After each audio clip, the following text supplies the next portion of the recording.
Okay, Coach, thanks for taking the time to do this. I appreciate it. First of all, your name. You are? Eric Gluck. And your background as a Coach Scout.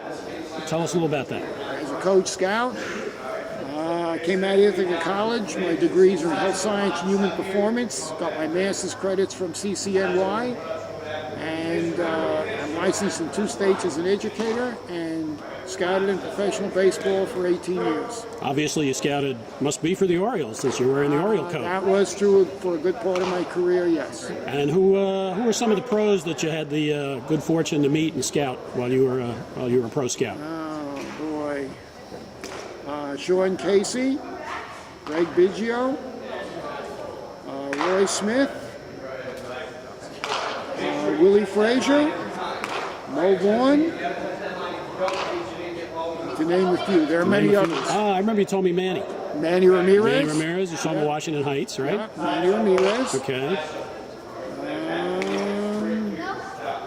Anyway. Pete Venturini. Okay. So you feel you were a pretty good judge of talent. Obviously, you did it for a living.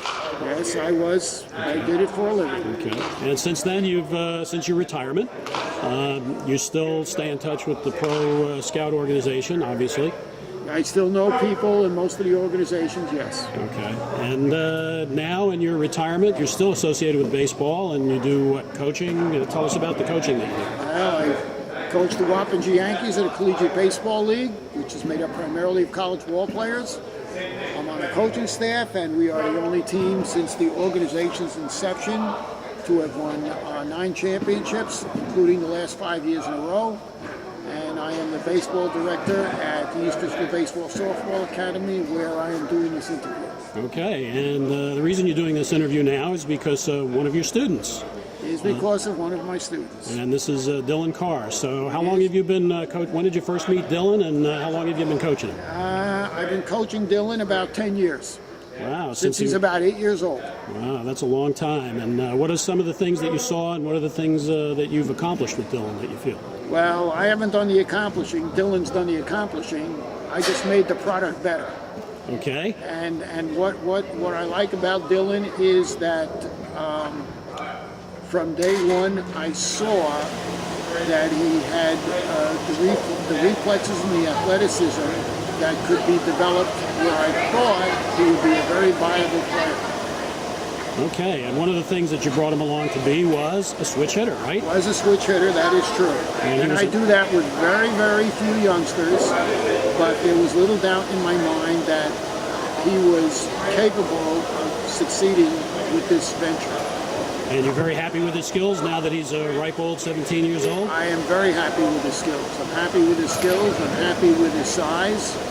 And he has lived up to be what I thought he was going to live up to be when I first started with him. Now, how many kids have you coached that you brought up who have been college potential ball players, and how does Dillon fit in? I've had many of them that have been going on to college with college scholarships. Certainly, I would not say the majority of them, but a good number of them. And what was the second part of the question? Well, the second part was you feel Dillon is college baseball material, and why? Dillon, without question, is college baseball material from both an offensive and defensive standpoint. He has the arm, he has the range, he has first step quickness from the defensive standpoint. He has the hands, fielding ability, and as far as offensive production goes, he has great bat control, great bat speed, great arm extension, great hip rotation from both sides of the plate. Well, that's a good compliment to give him. Now, you also scouted him for your Wappinger Yankees team, right? Yes, I did. And he played for you last year, although not much. But yes, he did. We are breaking him in because he is one of the youngest players on the team, but he certainly lived up to expectations. And how do the other coaches feel about Dillon? Exactly the way I did. So they're all happy with it, head coach, everyone? Very happy with it. And you're looking the manager's happy with him. The first base coach is happy with him, and he played in the Minnesota Twins organization. The third base coach is happy with him, and he played at pretty high levels in the Dominican. So we are very, very pleased with him. Are you looking forward to having him on the team this year? Yes, we are. And to Great. play a bigger role than he did last year. Great. Well, thank you very much, Coach. I appreciate your time, and we're going to slice and dice and see how this works out. Okay?